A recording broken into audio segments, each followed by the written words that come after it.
Good evening all of you. आज हम देखेंगे मादा जनन तंत्र या फीमेल रिप्रोडक्टिव सिस्टम, यानी कि मादा जनन तंत्र या फीमेल रिप्रोडक्टिव सिस्टम। देखो, मादा जनन तंत्र में क्या होता है कि उसमें एक जोड़ी क्या होते हैं, अंडाशय पाए जाते हैं। एक जोड़ी क्या पाए जाते हैं, अंडाशय। ये अंडाशय या एक जोड़ी क्या हो गई, अंडाशय पाए जाते हैं। एक जोड़ी क्या पाई जाती है, फेलोपियन नलिका पाई जाती है। ये फेलोपियन नलिका रही, या फेलोपियन नलिका को हम क्या बोल देते हैं, डिंब वाहिनी बोल देते हैं, अंड वाहिनी बोलते हैं। यानी कि एक जोड़ी अंडाशय पाया जाता है, एक जोड़ी फेलोपियन नलिका पाई जाती है, गर्भाशय पाया जाता है, गर्भाशय पाया जाता है, गर्भाशय गिरवा पाई जाती है, गर्भाशय गिरवा, और क्या पाया जाता है, योनि पाई जाती है। इसके साथ हम क्या बोलते हैं, यानी कि बाह्य जनेंद्रिय एक्सटर्नल जेनिटेलिया पाया जाता है। अब ये सारी चीजें कहाँ स्थित होती है, ये सारी चीजें श्रोणी क्षेत्र में स्थित होती हैं।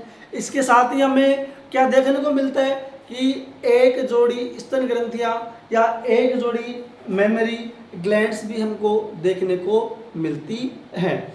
अभी जो मेमोरी ग्लैंड्स होती है ना, मेमोरी ग्लैंड्स यानी कि स्तन ग्रंथियां संरचनात्मक एवं क्रियात्मक रूप से क्या होती है, संयोजित होती है। संरचनात्मक रूप से एवं क्रियात्मक रूप से क्या होते हैं, संयोजित होती है। आपकी एनसीईआरटी बुक में ऐसे कैसे लाइन लिखी हुई है कि ये स्तन ग्रंथियां होती हैं जो संरचनात्मक रूप से एवं क्रियात्मक रूप से संयोजित होते हैं, जिसके फलस्वरूप यानी कि ओवुलेशन, फर्टिलाइजेशन, प्रेगनेंसी, शिशु जन्म एवं शिशु की देखभाल में हमें इनसे क्या मिलती है, सहायता मिलती है। अब आगे देखो, जो अंडाशय होता है ना, अंडाशय यानी कि अंडाशय स्त्री का, यानी कि स्त्री का लैंगिक अंग होता है। प्राथमिक लैंगिक अंग क्या होता है, अंडाशय होता है। अंडाशय से ओवम या अंडाणु उत्पन्न होते हैं। साथ में क्या करते हैं, अंडाशय से स्टेरॉइड हार्मोन्स का उत्पादन भी करते हैं। अब आपसे कोई पूछ ले कि स्टेरॉइड हार्मोन्स कौन कौन से हो गए, जैसे देखो एस्ट्रोजन हो गया और प्रोजेस्टेरोन हो गया, ये अंडाशय से उत्पन्न होते हैं। एस्ट्रोजन यानी कि एमसी पीरियड को रोकता है, और प्रोजेस्टेरोन पी से प्रोजेस्टेरोन और पी से प्रेगनेंसी, जो प्रेगनेंसी के लिए उत्तरदायी होता है प्रोजेस्टेरोन हार्मोन्स। आगे देखो, जो अंडाशय तो अंडाशय की लंबाई 2 से 4 सेंटीमीटर की होती है। अंडाशय की लंबाई कितनी होती है, 2 से 4 सेंटीमीटर की अंडाशय की लंबाई होती है। और अंडाशय के प्रत्येक अंडाशय, यानी कि एक अंडाशय ये रहा और एक अंडाशय ये रहा, यानी कि प्रत्येक अंडाशय के चारों तरफ यानी कि प्रत्येक अंडाशय के ऊपर पतली उपकला यानी कि एपिथेलियम ढकी रहती है। यानी कि जो अंडाशय होते हैं ना, अंडाशय यानी कि एपिथेलियम से ढके हुए रहते हैं। आगे देखो, और ये अंडाशय श्रोणी क्षेत्र एवं जो लिगामेंट्स होते हैं स्नायु द्वारा किससे होते हैं, गर्भाशय से जुड़े हुए होते हैं। कौन, अंडाशय यानी कि श्रोणी भित्ति एवं स्नायु या लिगामेंट्स के द्वारा गर्भाशय से जुड़े हुए होते हैं। अब देखो, इसमें 2 भाग पाए जाते हैं। एक भाग होता है कोर्टेक्स और एक भाग होता है मेडुला भाग। कोर्टेक्स वल्कुट वाला भाग, किसके, वल्कुट वाला भाग परिधि की तरफ होता है, और दूसरा कोर्टेक्स हो गया, और मेडुला भाग कौन सा, आंतरिक भाग होता है। अब आगे देखो,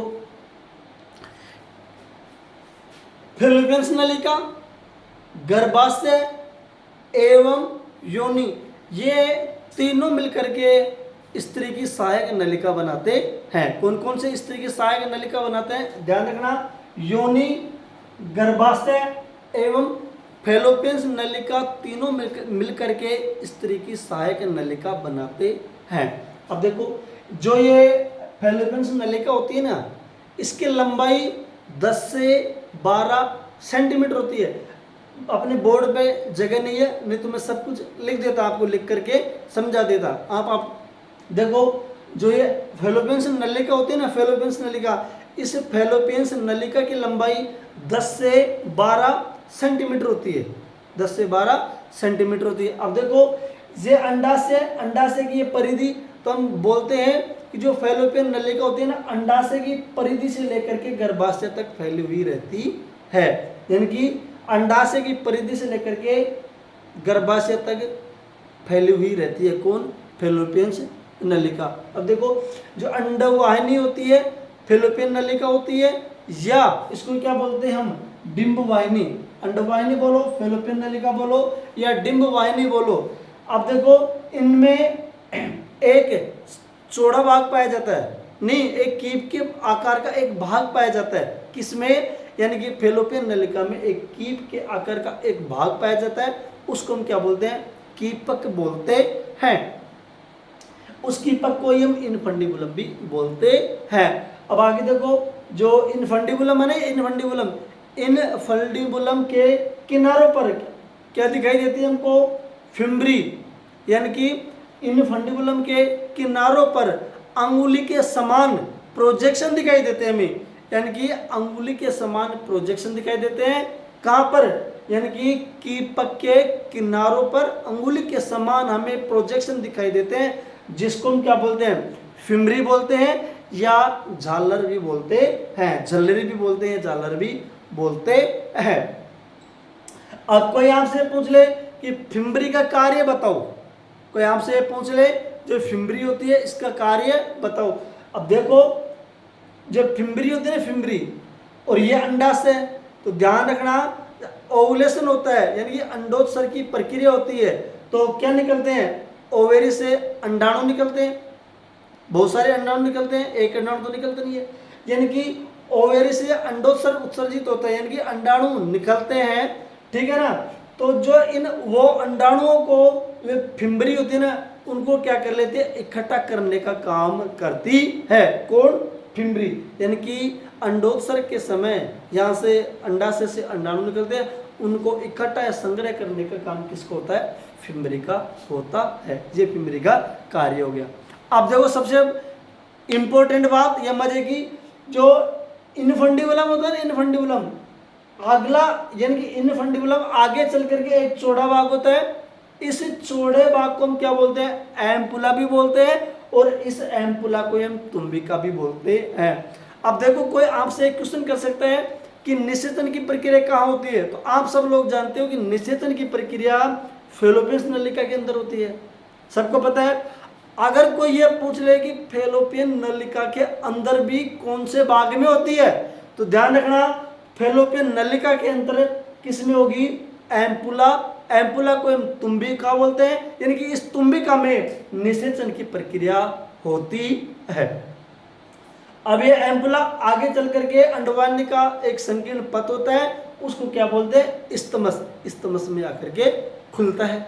अब जो इस्तमस में संकीर्ण यानी कि ल्यूमेन पाई जाती है, या संकीर्ण ल्यूमेन को हम क्या बोलते हैं? संकरी अवकश के जो गर्भाशय को जोड़े हुए रखती है। किसको जोड़े हुए रखती है? गर्भाशय को जोड़े हुए रखती है। अब देखो अब गर्भाशय के बारे में देख लो, ये गर्भाशय है। अब गर्भाशय यानी कि 3 परतों से, यानी ऊतकों की 3 परतों से मिलकर के बना हुआ है, यानी कि गर्भाशय ऊतकों की 3 परतों से मिलकर के बना हुआ, यानी कि सबसे बाहरी परत होगी, इस बाहरी परत को हम क्या बोलते हैं?